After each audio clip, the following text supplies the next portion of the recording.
GST के portal पर हर दिन कुछ ना कुछ चेंजेस किए जा रहे हैं।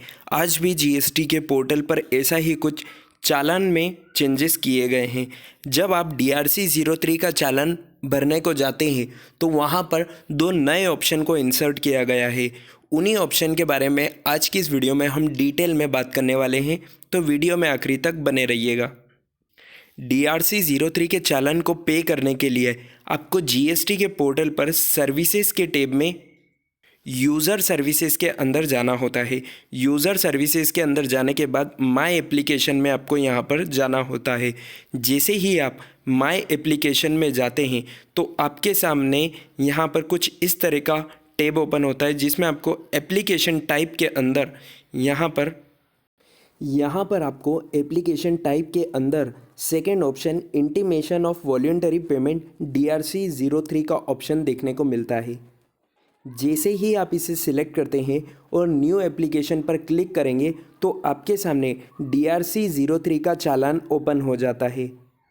लेकिन DRC-03 के चालान में पहले जो ऑप्शन आपको दिखाई देते थे वो सिर्फ यहाँ पर 4 ऑप्शन दिखाई देते थे। पहला ऑप्शन था वॉलेंटरी, उसके बाद था SCN, उसके बाद था एनुअल रिटर्न और उसके बाद था रिकन्सिलेशन स्टेटमेंट, और इसके साथ में जो 5वां ऑप्शन था वो अदर्स का ऑप्शन था। लेकिन यहाँ पर अब जब आप DRC-03 को फाइल करने जाएंगे तो यहाँ पर 2 ऑप्शन और आपको दिखाई देंगे।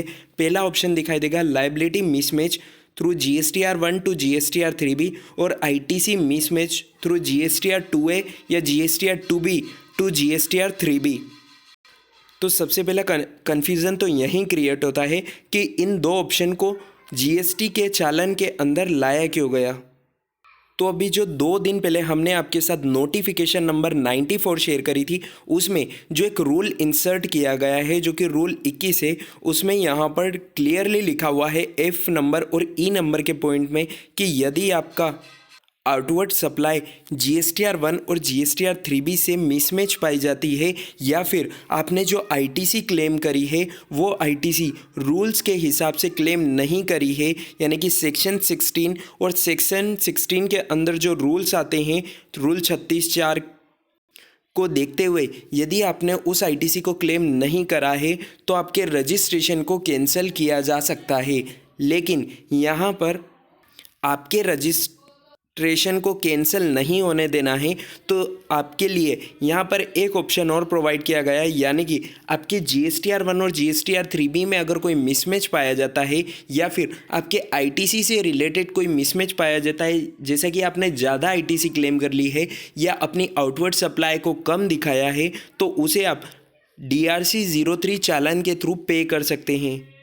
और इसी के लिए ये ऑप्शन यहाँ पर इनेबल किया गया है। यदि आपने पूरे मंथ में या किसी भी मंथ में आउटवर्ड सप्लाई कम दिखाई है अपने GSTR-1 से, तो यहाँ पर उसे आप सिलेक्ट करके यहाँ पर रिमेनिंग अमाउंट को, यानी कि डिफरेंस के टैक्स को यहाँ पर DRC-03 के थ्रू पे कर सकते हैं। और ऐसी ही कोई ITC जो आपने एक्सेस क्लेम कर ली है तो उसे भी आप DRC-03 के थ्रू यहाँ पर पेड कर सकते हैं। तो जीएसटी के अंदर हर दिन कुछ ना कुछ नए चेंजेस किए जा रहे हैं, तो आपको इन चेंजेस को बिल्कुल भी मिस नहीं करना है और अपने जीएसटी के रिटर्न को फाइल करते समय बहुत ही सावधानी से अपने जीएसटी के रिटर्न को फाइल करना है। चलिए दोस्तों, उम्मीद है आपको ये वीडियो और यह अपडेट पसंद आई होगी। अगर आपको ये वीडियो पसंद आई है तो इसे लाइक और शेयर करना बिल्कुल ना भूलें और चैनल को सब्सक्राइब कर लेना, ताकि जीएसटी और इनकम टैक्स से जुड़ी सारी अपडेट आपको हमारे चैनल के माध्यम से रेगुलरली मिलती रहे।